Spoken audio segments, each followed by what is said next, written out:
परम पूज्य गुरुदेव, परम वंदनीय माता जी सूक्ष्म रूप से विद्यमान है। नमन करता हूँ, मानव मात्र को प्रणाम करता हूँ दोस्तों।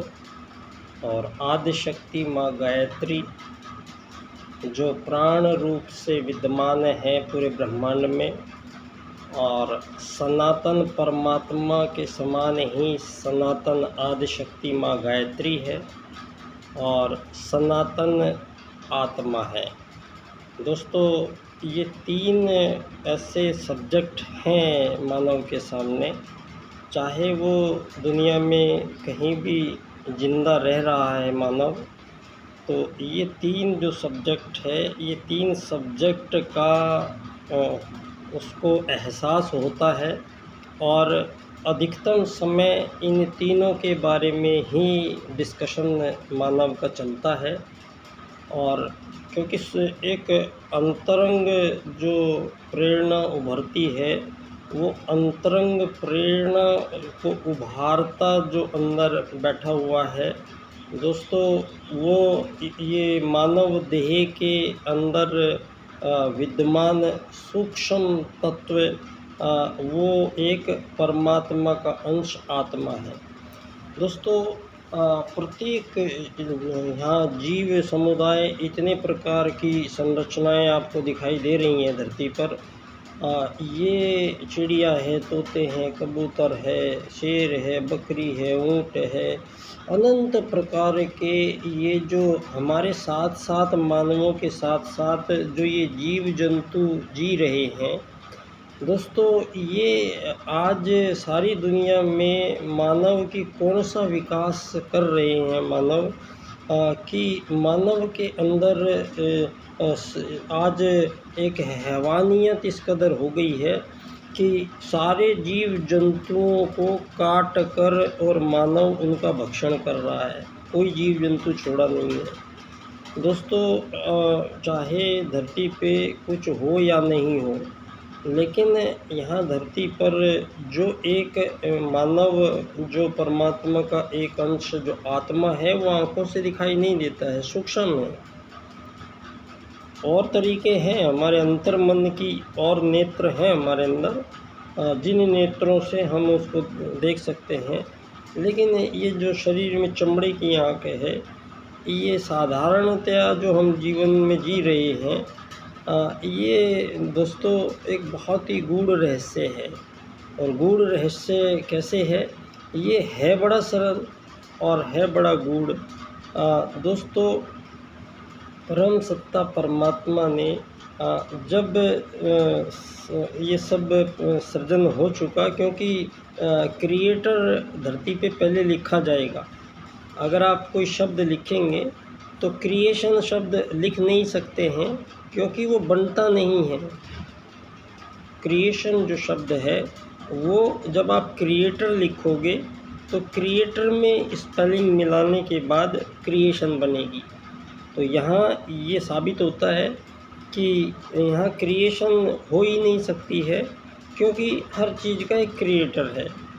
और क्रिएशंस जो धरती पर पूरे ब्रह्मांड में ये जो भी दिखाई दे रही है, ये अनायास बिना वजह तो यहाँ एक कण भी नहीं है दोस्तों। ये मानव एक ऐसा अद्भुत ये शरीर लेके आया है धरती पर। वैसे तो संपूर्ण जितने भी जीव शरीर हैं, वो सबके शरीर की जो कार्य प्रणाली है जीने के लिए, वो सभी जीव जंतुओं की एक समान कार्य प्रणाली है, और उनके जीवन और मृत्यु एक समान है। और उनके अंदर मानव के जैसे अपन प्रेम है, भूख है, नींद है, प्यास है, ये सारी चीज़ें छोटे से बड़े जीव को, प्रत्येक जीव को होता है। आज के समय में ये जो अब मानव यहाँ पर आए रह रहे हैं दोस्तों, ये जो आज 60-70 साल, 74 साल अधिकतम आयु लेके मानव धरती पर आ रहे हैं। अभी और भी कम हो रही है, 100 साल थी हमारे अभी कुछ दिनों पहले तक। लेकिन जो ये आपका भौतिकवाद की दुनिया का सृजन जो मानव के जीवन लक्ष्य का निर्धारण कर रहा है। यहाँ सारे संसार में जो मानवीय चिंतन की त्रुटियाँ हुई है, कुछ ऐसी गलतियाँ यहाँ पर मानव के द्वारा शुरू कर दी गई, जिसको बाद में फॉलो अप करते रहा गया है और उसके बारे में बिल्कुल सोचा नहीं गया है। सोचा इसलिए नहीं गया है क्योंकि इन लोगों ने जो इस डेमोक्रेसी बता रहे हैं, लोकतंत्र बता रहे हैं, दोस्तों ये प्रजातंत्र बता रहे हैं, ये आज़ाद देश बना रहे हैं, तो ये जो इन्होंने पूरा मॉड्यूल विकसित किया है, ये पूरा मॉड्यूल दोस्तों हमारे 2 वैदिक सूत्र हैं जिनसे पूरे ब्रह्मांड की रचना हुई है। और आज आपके समक्ष यहीं पर एक मधुमक्खी का छत्ता हज़ारों साल से मानव के साथ रहता आया है।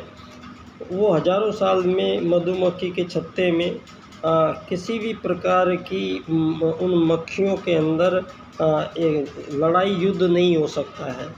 वहाँ जगह अपने अपने अधिकार की लड़ाइयाँ नहीं लड़ी जा सकती है। अधिकार यहाँ सब का एक ही है। और यहाँ जो ये पैदा किया गया है, मानव का मूल निवास प्रमाण पत्र दे दिया गया, ये सबसे बड़ा षड्यंत्र है दोस्तों। सीधी स्पष्ट सी बात जो समझ में आ रही है वो कि एक आत्मा है जो अदृश्य है, वो एक कंप्यूटर चिप की तरह है, और वो जब यहाँ आया है तो परमात्मा से रिचार्ज लेके आया है। तो वो रिचार्ज उसको मिला है और रिचार्ज से धरती पर पहली बार मानव आया, वो सर्वश्रेष्ठ मानव आया। वो जो परमात्मा के संपूर्ण गुणों को धारण करके वो पहला मानव आया। अभी तक सारे संसार में मानवों के बीच में बड़ी गफलत पैदा की गई है इस 20वीं शताब्दी के बाद में। और आज भी अभी भी हर देश में लगभग बच्चों को और सभी को ये बताया जा रहा है कि मानव का जो जन्म हुआ धरती पर, वो एक कोशिकीय जीवों से बहुकोशिकीय जीव बने, और पहले मछली बने, फिर मछली से बंदर बने, फिर बंदर से इंसान बने। तो ये मानव को एक जानवर का क्रमिक विकास बताने की उन्होंने सिद्ध किया ये इन बातों से। और उन्होंने पूरा एक विज्ञान के ये कुछ चमत्कार जिसको कहे गए, क्योंकि विज्ञान की तो बात ही नहीं कर पाते आप, चमत्कार तो क्या जानते आप।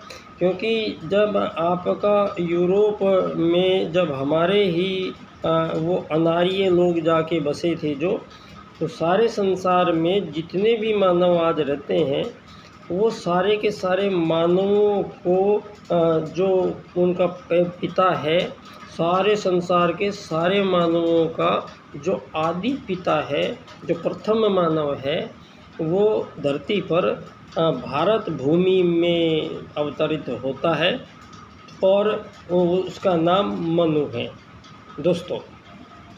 अब ये बात जो आपका ये क्रमिक विकास जो पढ़ाया गया, और इसी से सारी दुनिया को, फिर सारी दुनिया ने ये मान लिया कि हम तो जानवर ही हैं, और जानवर का ही एक सुधरा हुआ रूप है, जिससे हम थोड़े कार्य यहाँ बड़े स्टैंडर्ड के साथ करते हैं, और भोजन में भक्ष्य सब कुछ खा सकते हैं। ऐसे मानवाधिकार पैदा किए गए धरती पर। मानवाधिकार तो जब बनेंगे ना, पहले आपको मानव है कौन इसका परिचय बताइए।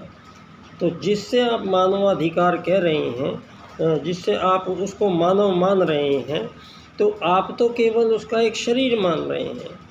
इसीलिए आपने इतनी बड़ी गलती भारत में अभी हुई है, और जिस गलती पर किसी ने ध्यान नहीं दिया है दोस्तों।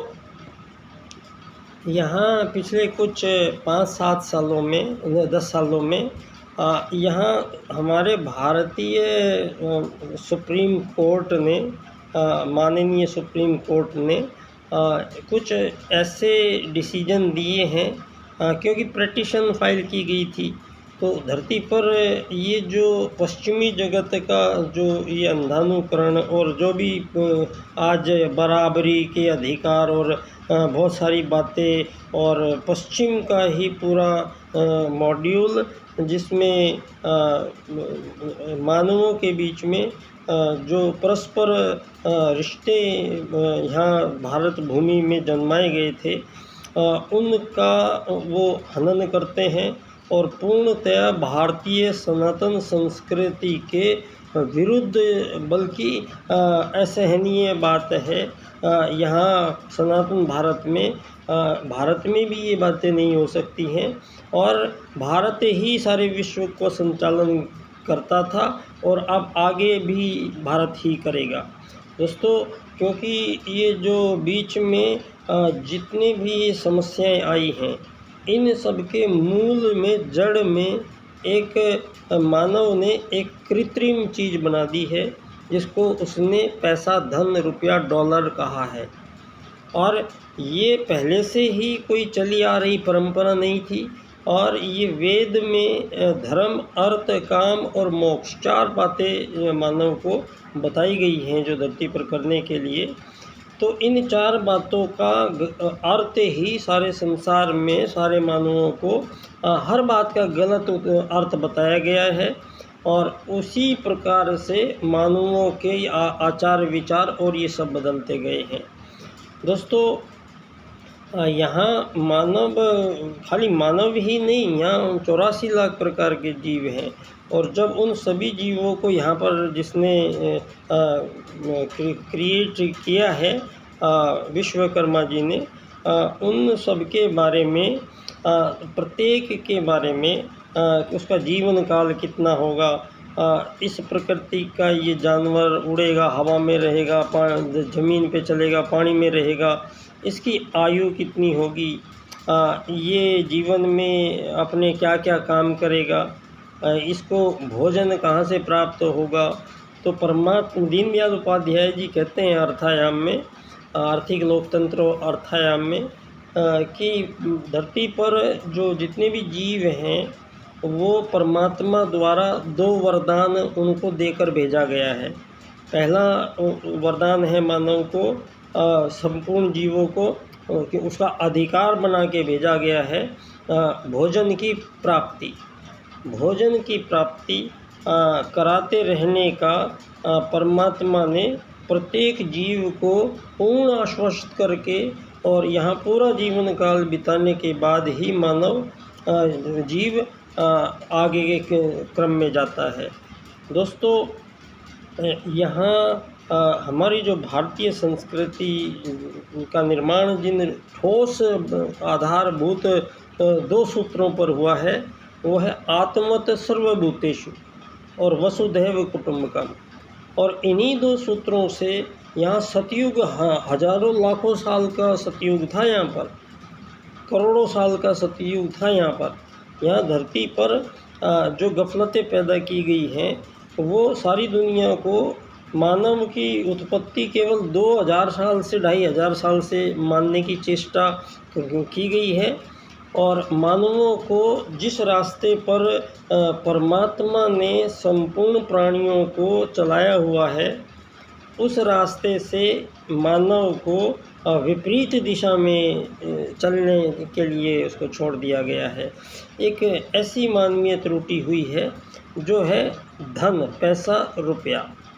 और मानव जीवन के जितने भी आयाम हैं, प्रत्येक आयामों के संपूर्ण कार्यों का संपूर्ण रूप से आश्रित कर देना धन के ऊपर मानव को, और मानव को जीवन का जो लक्ष्य दिया गया था, धर्म, अर्थ, काम, मोक्ष, उससे पूर्णतया हटाने के बाद इन आज मानव के सामने जो लक्ष्य दिए गए हैं, वो ये रोटी, कपड़ा, मकान, दुकान, और ये छोटी सी एक ये धरती पर मानव आएगा। आप ही सोचिएगा, एक एक चीज़ पे नोट कीजिएगा, क्योंकि इन्हीं से निर्णय होगा। धरती पर एक ही प्रजाति के जितने भी जीव हैं, जैसे चिड़िया है, मधुमक्खियाँ हैं, चींटियाँ हैं, शेर हैं, गाय हैं, भैंस है, बकरी है, हिरण है, बैल है, मगरमच्छ हैं, मछलियाँ हैं, ये इतने प्रकार के जो जीव हैं, ये जब ही एग्जिस्ट कर पाए हैं धरती पर, क्योंकि इनको जो इनके जीने का जो कारण है वो 2 सूत्रों का ही अनुपालन जीवन भर करते रहना और बिना किसी शिकायत के, बिना किसी त्रुटि के। ये आत्मत सर्वभूतेषु। जब एक ही प्रजाति में जितने भी जीव हैं वो सब एक दूसरे में अपनी प्रतिछाया देखते हैं, अपनी आत्मा को दूसरे में देखते हैं, तो वो इसी प्रकार से सभी जीव छोटे बड़े सब झुंडों में रहते हैं, सब परिवार बना के रहते हैं, अकेला जीव कोई नहीं रहता है। तो ये सारा जो उनको ये साथ रहने का जो भाव मिला है, ये सभी छोटे से बड़े बड़े जीवों में, छोटे जीवों में ये साथ रहने की जो भावना है, ये अनंत चिरकाल से चली आ रही है। क्यों? क्योंकि आत्मा तो सर्वभूतेषु, सब में आत्मा एक ही है, तो भिन्नता किस चीज़ की? यहाँ भिन्नता जो दिखाई दे रही है आज सारी दुनिया में, ये मानव के बीच में ये जो भिन्नताएं दिख रही हैं सारी दुनिया में, ये भिन्नताएं नहीं हैं मानव में। और ये बहुत बड़ी बिल्डिंगें बना लेना, बहुत बड़ी मिसाइलें बना लेना, बहुत बड़े ये एसी कूलर फ्रिज बना देना, ये सारे के सारे जितने भी धरती पर काम मानव कर रहा है, ये अपने भौतिक जीवन में अपनी जो 5 कर्मेंद्रियां हैं उनके सुख के लिए रोज़ रोज़ प्रतिपल पूरे जीवन काल को एक ही चीज़ की प्राप्ति के लिए सारी दुनिया को लगा दिया गया है।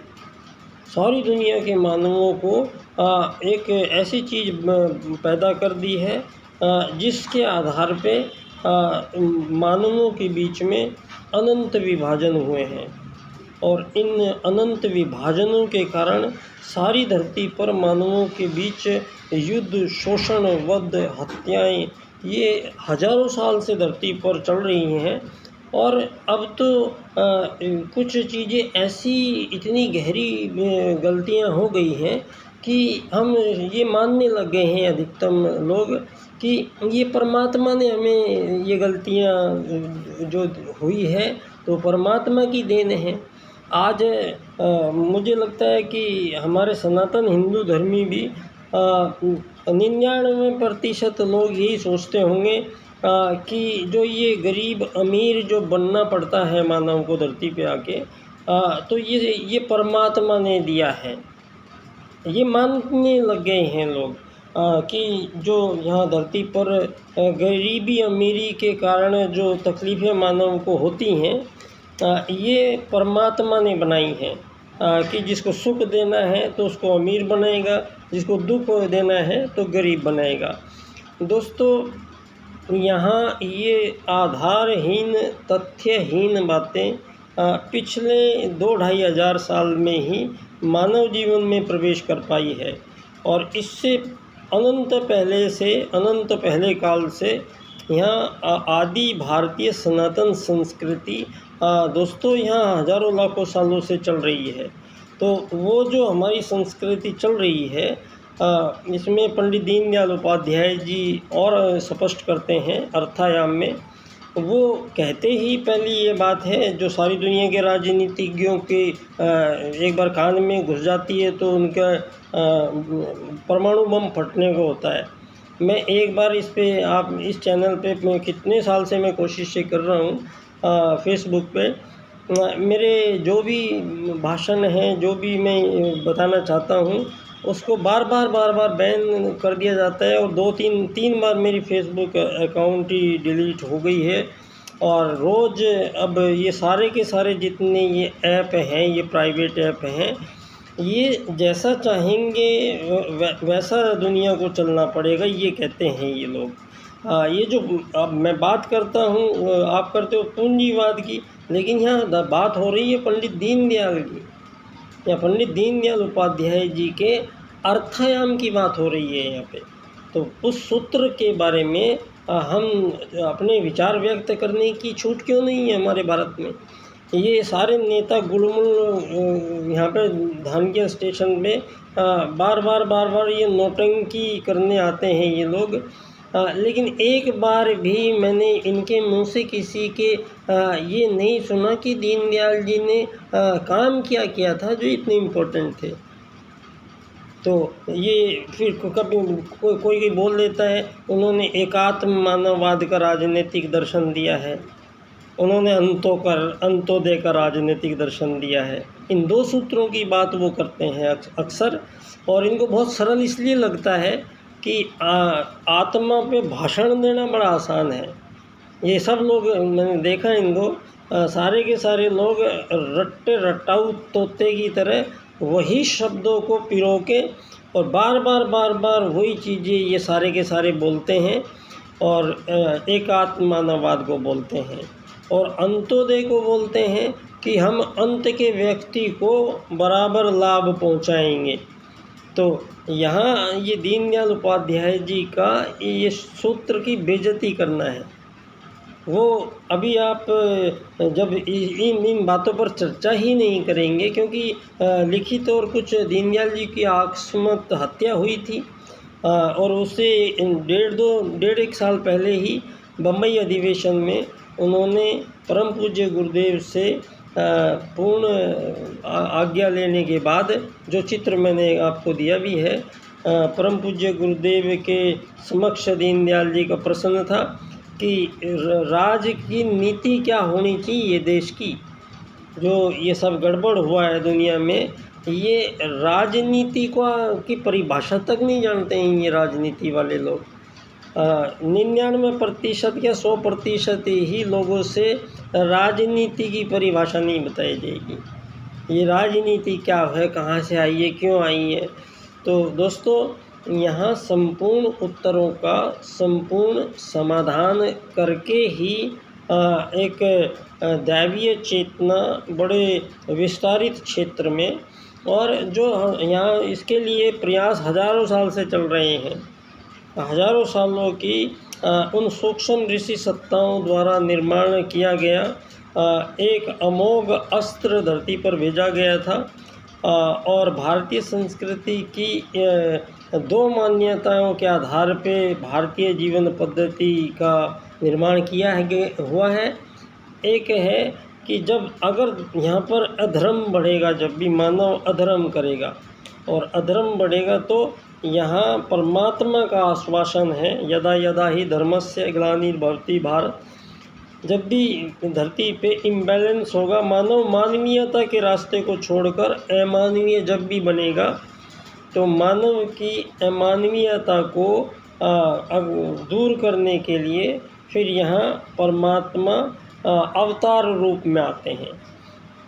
पहला जो सतयुग में कोई आवश्यकता नहीं थी मानवों को ये सब बताने की, और उस समय ना कोई राजा था, ना प्रजा, ना दंड, ना दांडिक। और जब मानव आए तो सोचिए सतयुग में कैसे मानव होंगे, जिनकी आयु ही हजारों साल थी। और वो 1000 साल में क्या करते थे, वो हजारों साल तक ये मानव देह के अंदर बैठे हुए उस आत्म तत्व से संपूर्ण ब्रह्मांड के बारे में रिसर्च करते थे। क्योंकि एक जो छोटे से जीव में जो एक आत्मा अंदर बैठा हुआ है, जो वो चिप ब्रह्मांड में संपूर्ण जीवों से वो अटैच है।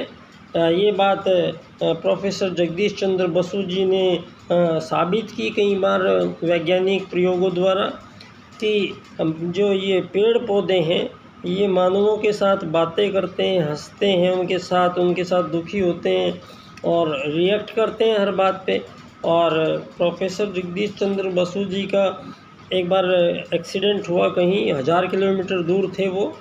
तो जिस समय उनका एक्सीडेंट हुआ उसी समय एक क्षण के अंदर, एक सेकंड के अंदर उस पेड़ को ये पता लग गया कि मेरे मालिक के साथ दुर्घटना हो गई है।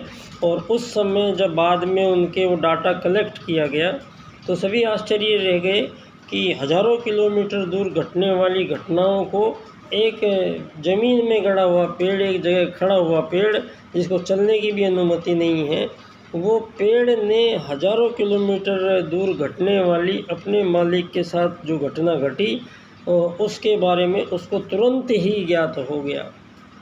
तो अब ये जो हम इन पेड़ पौधों को तो कुछ मान ही नहीं रहे हैं, लेकिन इनमें हमारी ऋषि परंपरा में तो पहले ही सब कुछ क्लियर था, लेकिन बाद में ये पूंजीवाद के कारण, जो धन आधारित जीवन पद्धति के निर्माण के कारण, जिसको पंडित दीनदयाल उपाध्याय जी अर्थायाम के माध्यम से इसको पूरी तरह निरस्त करते हैं। और ये गरीब अमीर मालिक नौकर का जो जंजाल रचा गया है धरती पर, ये पूर्णतः मानवों द्वारा रचा गया है और इसमें परम सत्ता परमात्मा का कोई हाथ नहीं है। और वेद में जो अर्थ के बारे में आप लोग समझने लगते हैं कि अर्थ ग्रहण करना मतलब धन कमाना, ये कहा जाता है, तो ज़रा इन 4 सूत्रों का भी अर्थ समझ लिया जाए। दोस्तों, धर्म शब्द जो है वो धर्म है धारण करना। तो धारण कौन क्या करेगा, सवाल तो ये है। तो मानव कुछ धारण करेगा तो मानव कौन, सवाल दीनदयाल जी का एकात्म राजनीति में। जवाब परम पूज्य गुरुदेव का एक छोटी सी पुस्तक, पहली पुस्तक थी उनकी, मैं क्या हूँ, उस पुस्तक में बिल्कुल स्पष्ट आ जाता है कि मानव है कौन। ये जिस प्रकार से ब्रह्मा जी ने इंद्र और विरोचन दोनों बोले कि हम हैं कौन बताइए, तो वो दोनों को कहा आप सज धज कर जाइए और कुएं में झांक के देखिए, जो दिखेगा वही हो। तो विरोचन गए, भागे और शरीर को देखा और सुंदर शरीर, और भाग के आए, बोले मैं तो ये शरीर हूँ, शरीर के लिए ज़िंदा हूँ, शरीर के लिए खाऊंगा पीऊँगा, मर जाऊँगा तो इस शरीर में ही रहूँगा, इसको दफन कर देंगे, इसको जलाएंगे नहीं और इसको सजा धजा के रखेंगे। और एक दिन आएगी कभी क़यामत की रात, जब सारे के सारे ये शरीर उठ खड़े होंगे। कुछ ऐसी अवधारणाओं पे यहाँ कुछ ऐसे यहाँ धर्म का निर्माण भी हुआ है। यहाँ दोस्तों बड़ी गफलतें हुई हैं इन धर्म क्षेत्र के षड्यंत्रों के कारण, क्योंकि मूल रूप से धर्म में ऐसी कोई विकृति नहीं है जहाँ मानवों के बीच में भेद हो, क्योंकि धर्म का निर्धारण जो करने वाला तत्व है वो है एक आत्मा। आत्मा धारण करता है, शरीर धारण नहीं करता है। धर्म को आप हैं कौन, शरीर नहीं है। दीनदयाल जी कहते हैं एकात्म मानववाद में कि मानव शरीर नहीं है, मानव एक आत्मा है। तो आत्मा धर्म का धारण करेगी, तो धारण करेगी, आत्मा धारण करेगी। तो आत्मा धारण करती है शरीर को और वो जीवन बनता है, और ये जीवन बन के दोस्तों मानव बनता है। और धर्म क्या है फिर, मानव का एक, सब जीवों का एक स्वाभाविक जीवन क्रम इस प्रकार से बनाया गया है कि संपूर्ण प्राणियों को भूख लगती है तो भोजन चाहिए ही चाहिए सबको, और जब तक जिएगा जब तक चाहिए। तो अगर ये धन आधारित भोजन कर दिया धरती पर, ये हमारे देश की परिकल्पना है ही नहीं। हमारे देश में कोई होटल नहीं होते थे कभी भी। यहाँ मेहमान को भगवान का रूप दिया जाता है हमारी संस्कृति में। तो मानव से मानव का स्वार्थ पैदा तो पश्चिम में हुआ है। ये दीनदयाल जी कहते हैं अर्थायाम में कि कोई मानव किसी वस्तु का विनिमय आपस में करेंगे या किसी से सेवा सहायता लेंगे तो बदले में उसको कोई रुपया धन सोना चांदी देंगे, ये विचार नहीं है सनातन मूल्यों का, सनातन धर्म का। मानव का जो धर्म अर्थ अर्थ जो वेद में अर्थ का आशय है कि धरती पर गया कौन है? आत्मा गया है। तो आत्मा को शरीर में रहना पड़ता है। तो शरीर को संचालन करने के लिए संपूर्ण जीव शरीरों को संचालन करने के लिए दो सूत्र से संचालित है, आत्मवत् सर्वभूतेषु और वसुदैव कुटुम्बकम। मतलब सब में एक ही आत्मा है और सारे संसार का ये दायरा उसका कुटुम्बकम, उसका परिवार है। तो यहाँ कोई भी भिन्न भिन्नता नहीं है। और पहले तो ये बात, जीवन और मौत के बीच में प्रत्येक मानवों को, चाहे वो कहीं भी रहते हैं, उनको भूख बराबर लगती है, नींद बराबर आती है, प्यास बराबर लगती है, सुख दुख का आनंद बराबर रूप से होता है और जीवन और मौत भी बराबर रूप से मिलती है। तो यहाँ भ्रम जो पैदा हुआ है वो हुआ है ये धन आधारित जीवन पद्धति का निर्माण पश्चिम ने किया है। तो हमारा ये विचार नहीं है। तो हमारा जो विचार है, दीनदयाल जी से पूछा गया था, भाई अब देश को आज़ाद हो गया, तथाकथित आज़ादी आपको ये मिल गई है सारी दुनिया में। दोस्तों, इस आज़ादी पर बहुत बड़ा सवाल है मेरा। यहाँ पर जब हम अगर भारत में रहते हैं, आप हमसे कहते हो कि 1947 में 15 अगस्त 1947 में आज़ाद हुए, और बचपन से लेके मेरे आज तक मैंने देखा है इस दिन इतने झलसे और इतना देश खुश होता है कि सब कुछ भूल जाता है आदमी। बस एक ही चीज़ याद रहती है कि 15 अगस्त 1947 को आज़ाद हुए थे। तो 15 अगस्त, अब अगली पीढ़ी आ गई है, इनको पता ही नहीं क्या था 15 अगस्त 1947। अभी जो जानते थे 1947 को, उन्होंने कहा ठीक है भाई, ये 15 अगस्त 1947 को आज़ाद हुए थे। अब जो पीढ़ियाँ आई हैं, ये इनको एक डेट पूछेंगे तो याद नहीं है कब आया थे, हुआ था भाई आज़ाद, लेकिन हुआ था। तो हाँ, तो ज़्यादा करेंगे, बताएंगे फिर 15 अगस्त को हुआ था। फिर 10 साल बाद में पूछेंगे भारत देश आज़ाद हुआ था 1947 में। हाँ, हुए थे यार, आज़ाद हुए थे कभी किसी ज़माने में, लेकिन ये आज़ादी क्या थी आज तक समझ नहीं आई। दोस्तों, ये आज़ादी तो नाम दिया गया, और इसके आज़ादी के नाम पर एक पूरा का पूरा गुलामी का नया एक डाई बनाई गई, और उस डाई में मानवों को पैदा होते ही उसको अमीर पैदा हो गया धरती पे, गरीब पैदा हो गया धरती पे, ये छोटी जाति पैदा हो गया, ये ऊंची जाति पैदा हो गया, ये ताकतवर है, ये कमज़ोर है। ये यहाँ पर ये स्थापित मानवों द्वारा त्रुटिपूर्ण वो व्यवस्थाएं हैं जिनको दीनदयाल उपाध्याय जी पूर्णतया नकारते हैं। भारत में वस्तु विनिमय जब हम करते थे तो पूरे संसार में भारत ही करता था, और सारे मिस्र, रूस, यूनान, बेबीलोनिया, ये पुराने ज़माने से हज़ारों सालों से आर्य लोग अपने दूसरे उन अनार्य भाइयों के साथ जो चले गए थे, वहाँ पर जाकर बस गए थे, उनके साथ यहाँ पर व्यापार हज़ारों सालों से, लाखों सालों से चल रहे हैं। कोई त्रुटि नहीं आई, क्योंकि यहाँ वस्तु विनिमय में किसी प्रकार का लेन देन का कार्यक्रम नहीं था। और यही बात को ये आज़ादी के नाम पर लोगों को सारे आज़ाद देशों से पहले ही हस्ताक्षर करा लिए गए हैं कि आपको भविष्य में आपके देश की जो राजनीति है वो आर्थिक वैश्वीकरणवाद से चलेगी, पूंजीवाद से चलेगी।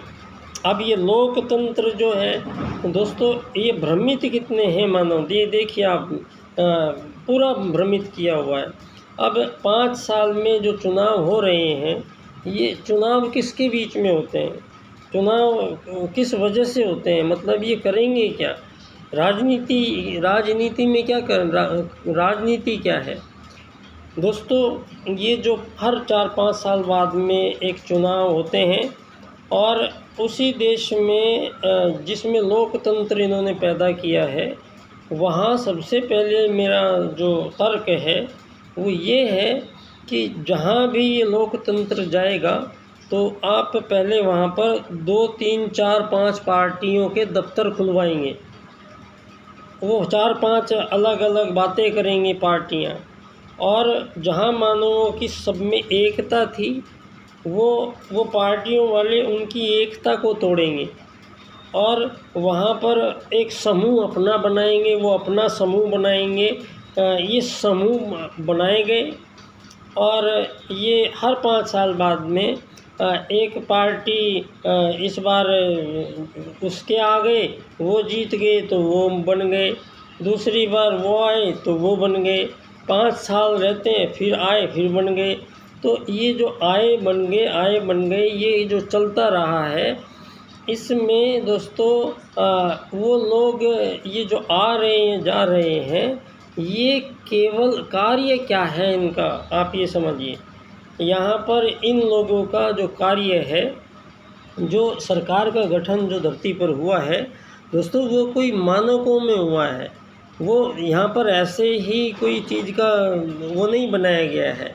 यहाँ पर मानव के अर्थ, वेद में अर्थ का मतलब है कि मानव धरती पे जाएंगे तो मानवों को समस्याएं भी आएंगी, तो समस्याओं का निराकरण करना है।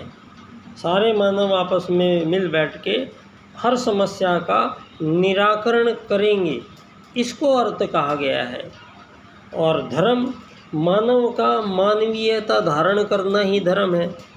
तो मानवीयता अलग अलग तो हो नहीं सकती है कि इधर अलग मानवीयता है, पश्चिम में अलग मानवीयता है। मानवीयता तो एक ही है हर जगह, और अमानवीयता भी एक हर जगह एक ही है। तो मानव ने पहले ही जब आर्यों का प्रथम बात आई, प्रथम चुनाव हुआ, जब अनार्य लोग जो बाहर चले गए थे हमसे, ये अनार्य लोग फिर आर्यों पर आक्रमण बहुत करते थे दोस्तों। तो आर्यों का जो श्रेष्ठ क्रम था उसमें इतना व्यवधान पैदा होता था। अब ये जातियां कैसे बनी ये मैं आपको समझाता हूँ।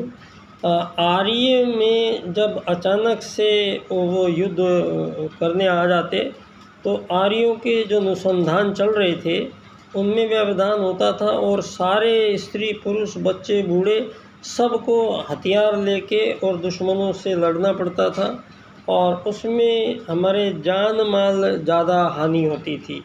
वो लोग हमारा आर्यों का रक्त संहार ज़्यादा करते थे। तो ये समय चला उस समय, तो ये अनार्य कुछ ज़्यादा ही जल्दी करने लग गए। तो आर्य ने, क्योंकि श्रेष्ठ हैं, अब वो बोले कि बैठना पड़ेगा, अब इस पर चिंतन करना पड़ेगा।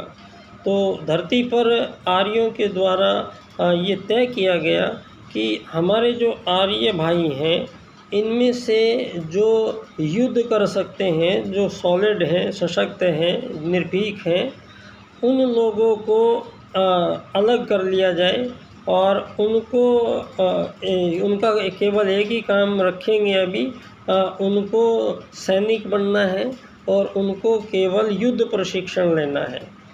तो वो क्षत्रिय होंगे। तो जो अब कहीं से भी कोई अगर आक्रमण करेगा तो पहले उसमें बच्चे बूढ़े सबको मरना पड़ता था। अब हमें व्यवस्था करनी पड़ेगी। तो आर्यों ने व्यवस्था की कि एक क्षत्रिय हमारे होंगे जो तकड़े लोग हैं, जो ये रक्षण में और युद्ध कला में माहिर होंगे, उनको केवल युद्ध का प्रशिक्षण दिया जाएगा। और दूसरे जो हमारे आने वाली पीढ़ियां हैं, उनको वेद ज्ञान को अध्ययन करने वाले, उनको जानने वाले ऐसे जो लोग हैं, वो हमारे बाल बच्चों का पढ़ाई लिखाई का व्यवस्था संभालेंगे। उनको ब्राह्मण कहा गया दोस्तों। फिर जो सारी जनता है, ये